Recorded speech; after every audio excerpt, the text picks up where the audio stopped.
नमस्कार मंडळी, मनपूर्वक स्वागत आहे तुमचं। तर आज मी तुमच्यासोबत शेअर करणार आहे चण्याचा काढा आणि स्पेशली सर्दी खोकल्यासाठी खूपच उपयुक्त आहे। चला तर मग वेळ न घालवता रेसिपीला सुरुवात करूयात।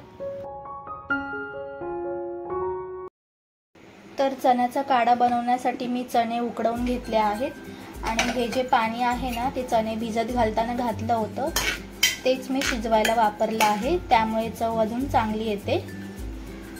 त्यानंतर मसाले बघूयात। तर त्यासाठी मी बारीक चिरलेला कांदा घेतला आहे, बारीक चिरलेला टोमॅटो घेतला आहे, 5 ते 6 लसूण पाकळ्या घेतल्या आहेत आणि कढीपत्ता घेतला आहे, कोथिंबीर घेतली आहे। त्यानंतर लाल तिखट मसाला घेतला आहे घरचा, त्यानंतर काश्मीरी मसाला घेतला आहे, त्यानंतर हळद घेतली आहे आणि गरम मसाला घेतला आहे आणि पाव चमचा हिंग घेतला आहे, पाव चमचा काळी मिरी पावडर घेतला आहे आणि चवीनुसार मीठ घेतला आहे आणि कांदा आणि खोबरं भाजून वाटण करून घेतलं आहे। हे ऑप्शनल आहे, तुम्हाला वाटत असेल तर तुम्ही घालू शकता। चला तर मग फोडणीला देऊयात। चणे फोडणीला द्यायच्या आधी चणे घाटून घ्यायचे आहेत अशा प्रकारे, म्हणजे टेस्ट अजून चांगली लागते। गॅसवरती मी पातेलं ठेवलं आहे, तेल गरम झाल्यानंतर फोडणी देते। तेल गरम झालं आहे, सर्वात पहिला मी लसूण घालते आणि त्याचसोबत घालते कढीपत्ता आणि झाकण लावते।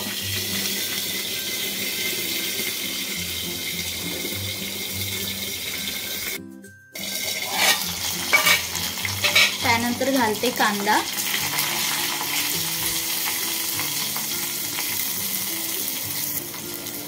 त्यानंतर टोमॅटो परतून घ्यायचा आहे।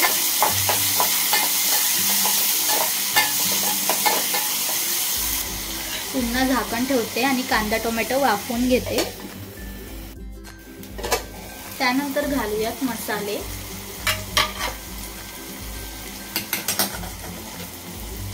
सर्वात पहिला काश्मीरी मसाला, त्यानंतर लाल तिखट घरचा मसाला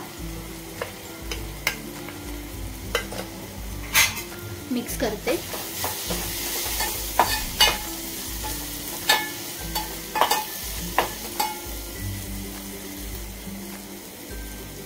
त्यानंतर हळद, त्यानंतर गरम मसाला आणि त्यानंतर हिंग आणि त्यानंतर काळी मिरी पावडर मिक्स करून घेऊयात। नंतर कांदा खोबरं वाटण मिक्स करून घेते। त्यानंतर घालूयात चणे पाण्यासकट।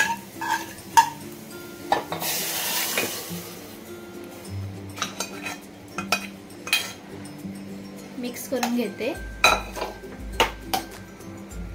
त्यानंतर थोडंसं पाणी वाढवण्यासाठी मी गरम पाणी घालणार आहे। मी गरम पाणी करून घेतलं आहे।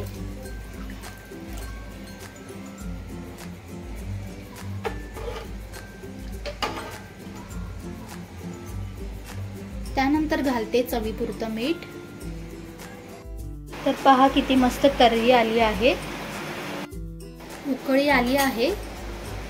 त्यानंतर घालते मी कोथिंबीर आणि मिक्स करून घेते।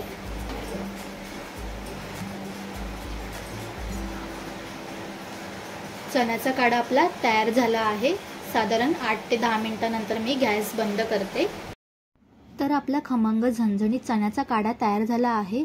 सर्दी खोकला झाला असेल तर हा चण्याचा काढा प्यायल्याने सर्दी खोकला दूर होतो। चला तर मग भेटूया पुढच्या व्हिडिओमध्ये आणि रेसिपी आवडली असेल तर तुमच्या मित्रमैत्रिणींसोबत शेअर करा। त्याचबरोबर नवीन असाल तर चॅनलला सबस्क्राइब करा। धन्यवाद।